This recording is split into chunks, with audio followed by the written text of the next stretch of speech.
And for part B, we had 10 legal reasoning based questions, and we had one essay, current Yes. affairs essay.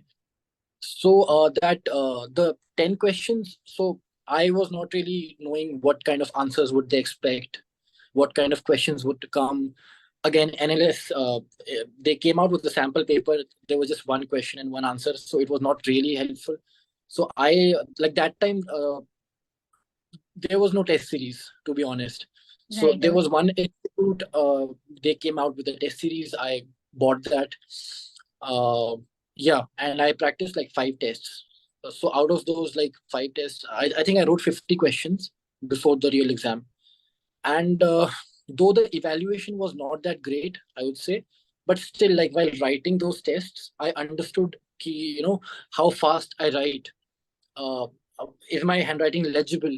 Can I complete a question within 6 minutes? So my writing speed increased. So like that was my strategy, like part B first. And I would still recommend people to do part B because eventually people are not able to complete that. An essay is 15 marks. It's one of the most scoring sections, essay, and because a very generic essay is asked and they are just testing your writing ability and your reasoning ability. They don't expect any form of knowledge of law beforehand. And also, when people are writing, I would also recommend to use certain legal jargon. Like, for example, you can write from the perspective of a ordinary, prudent man. You can write reasonable care. You can write duty of care. You can write due process. You understand what I'm saying? Like these Yes, yes. legal Mhm. words, like you don't Very need to have common knowledge. terms, very, very common terms. Yeah. Yes, yes. So of course that would fetch you like more marks. I mean, that's what I think. And yeah, just people just need to practice a lot. Like at least before going and sitting in the exam, you need to solve at least 30-35 questions and at least write 4-5 essays so that you know where you stand, you know how fast you write. Some people like when they write really fast, their handwriting becomes illegible. So that's an issue as well. So what I used to do was in the first line, I would say, like, I would mention what is my stand in the first 2-3 lines.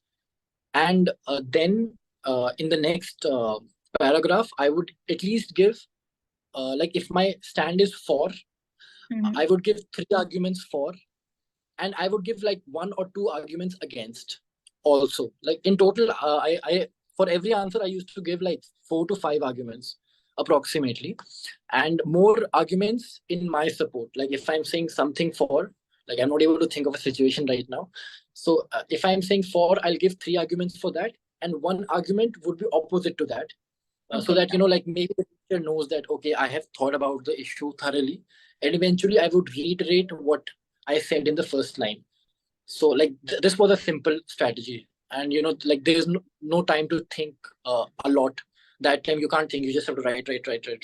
So a normal template where you just start by stating your position. In the next paragraph you give arguments. I would recommend at least 2 arguments.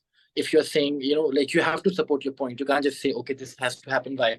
So yeah, you have to support your point. And if you have certain knowledge of the constitution, like various articles, only if you can quote. Like there's no harm in that. So yeah, like this was my like simple template while I answered these questions. And I also made sure to finish one answer in I think 6 minutes. So accordingly, I was able to finish 10 answers in 60 minutes and the essay in 15 minutes. 1 hour 15 minutes for 1 hour, part B, 15 minutes. 1 hour for part A. But